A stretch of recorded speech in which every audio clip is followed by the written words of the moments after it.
Implantation के 10 दिनों में ये गलतियां भूलकर भी ना करें। नमस्कार, मैं डॉक्टर प्रीति चौधरी, प्रैक्टिसिंग गायनेकोलॉजिस्ट, आप सभी का यहाँ पर बहुत बहुत स्वागत करती हूँ। अगर आप चैनल पर नए हैं तो चैनल को सब्सक्राइब करें, साथ ही बेल आइकन भी हिट करें। वीडियो अच्छी लगे तो इसे लाइक जरूर करें। बढ़ते हैं आज के टॉपिक की ओर। इम्प्लांटेशन के समय आपको किन किन चीजों का ध्यान रखना है।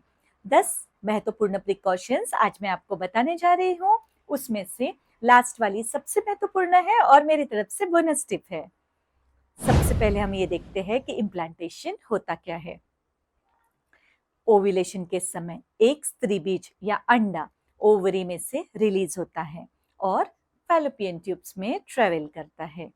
ओव्यूलेशन के 24 से 48 घंटों के अंदर फैलोपियन ट्यूब में शुक्राणुओं के साथ स्त्री बीज का फर्टिलाइजेशन होता है। ये शुक्राणु और स्त्री बीज मिलके एक जाइगोट बनाते हैं। फिर जाइगोट में बहुत सारे सेल डिविजन्स होते हैं और वो एक बॉल ऑफ सेल्स बनाते हैं जिसे हम मोरियोला कहते हैं। और मोरियोला से बनता है ब्लास्टोसिस्ट, जो भी एक बॉल की तरह होता है जिसमें लिक्विड होता है और कुछ सॉलिड मास भी होता है। और यही ब्लास्टोसिस्ट यूट्राइन लाइनिंग को इन्वेड करके गर्भाशय में प्रत्यारोपित होता है। और ये जो ब्लास्टोसिस्ट की गर्भाशय की दीवार में प्रस्तापित होने की प्रक्रिया है, इसे ही इम्प्लांटेशन कहते हैं। ये समय रेखा आमतौर पर 6 से 10 दिनों के बीच होती है। इम्प्लांटेशन के समय किन 10 चीजों का ध्यान देना है। सबसे पहले आपको आपके आहार का खास ध्यान रखना है। आपको फल, हरी सब्जियां, अंकुरित अनाज, ड्राई फ्रूट्स और सीड्स का सेवन ज्यादा मात्रा में करना है। आपको प्रोसेस्ड फूड या फिर जंक फूड नहीं खाना है। आपको शुगर या मिठाइयाँ अवॉइड करनी है। अगर आपको स्वीट्स की क्रेविंग हो तो उसके लिए आप कोई भी फल खा सकते हैं। फिर आपको फाइबर्स की मात्रा अपने डाइट में 25 से 30 ग्राम्स तक रखनी है। आपको तरल पदार्थों का सेवन करके अपनी बॉडी को अच्छे से हाइड्रेटेड रखना है। और ध्यान रखें कि प्रोटीन्स की मात्रा आपके डाइट में कम ना हो।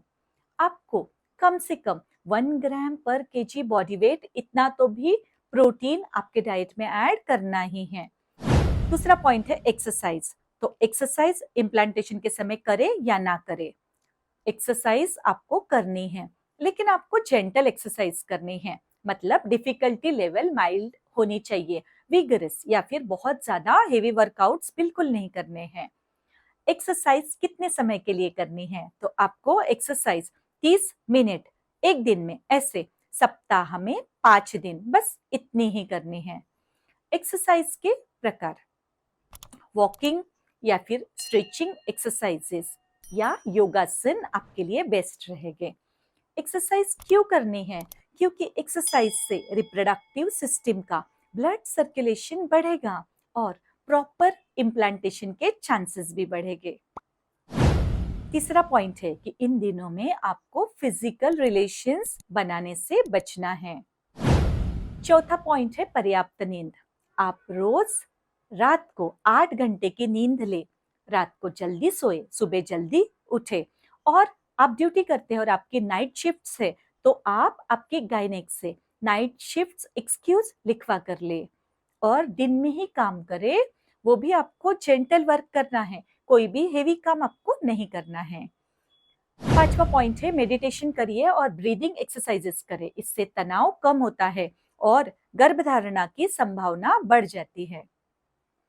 आपको कैफीन का सेवन कम करना है, 50 मिलीग्राम से भी कम। कैफीन किन किन चीजों में मिलता है? चाय में होता है, कॉफी में होता है, चॉकलेट्स में भी होता है और सॉफ्ट ड्रिंक्स में भी होता है। तो टोटल 50 मिलीग्राम से कम होना चाहिए। साथ ही शराब और स्मोकिंग से पूरी तरह से दूरी बनाए रखें। सातवां पॉइंट है, कोई भी दवाई आप डॉक्टर की सलाह के बगैर ना ले। पेन किलर्स आपको नहीं लेने हैं। एंटीबायोटिक्स जैसे कि टेट्रासाइक्लिन या फिर डॉक्सीसाइक्लिन आपको नहीं लेने हैं। और अन्य दवाइयां जैसे कि फेनिटोइन, वारफेरिन या फिर लिथियम आपको नहीं लेनी है। ये दवाइयां भ्रूण को नुकसान पहुंचा सकती है। आठवां पॉइंट है, इम्प्लांटेशन ब्लीडिंग के लक्षणों को समझे, जैसे कि हल्का रक्तस्राव, पेट में हल्का दर्द होना, थकान होना, मूड स्विंग्स होना और इसे पीरियड्स के साथ कंफ्यूज ना करें। 9वां पॉइंट है, आप गायनेकोलॉजिस्ट के पास विजिट करके आपके स्वास्थ्य की पूरी जांच करवाएं। 10वां और सबसे महत्वपूर्ण पॉइंट ये है कि आप इन दिनों में प्रोजेस्टेरॉन और फोलिक एसिड के सप्लीमेंट्स लें। बेस्ट फोलिक एसिड के सप्लीमेंट्स है एल मिथाइल फोलेट और फोलिनिक एसिड, जो कि फोलिक एसिड के एक्टिव फॉर्म्स हैं। इनमें से कोई भी आप 400 माइक्रोग्राम्स इतनी क्वांटिटी में ले सकते हैं। फिर प्रोजेस्टेरॉन में डाइड्रोजेस्टेरॉन बेस्ट होता है, उसे आप ले सकते हैं। इन दोनों के ही ब्रांड नेम्स आप आपके गायनेक से लिखवा सकते हैं। उसके बाद ओरल या वजाइनल माइक्रोनाइज्ड प्रोजेस्टेरॉन और प्रोजेस्टेरॉन इंजेक्शंस प्रोजेस्टेरॉन के अन्य पर्याय हैं। इन सब बातों का अगर आप ध्यान रखते हैं तो डेफिनेटली आपका इम्प्लांटेशन सक्सेसफुल हो जाएगा और आप जल्दी से गर्भधारणा भी कर लोगे। तो आज हमने देखा कि इम्प्लांटेशन क्या होता है और इम्प्लांटेशन के समय पर हमें क्या क्या प्रिकॉशंस लेने हैं। मुझे सुनने के लिए बहुत बहुत धन्यवाद। कुछ प्रश्न है तो कमेंट्स में जरूर पूछें। This is doctor Preeti signing off.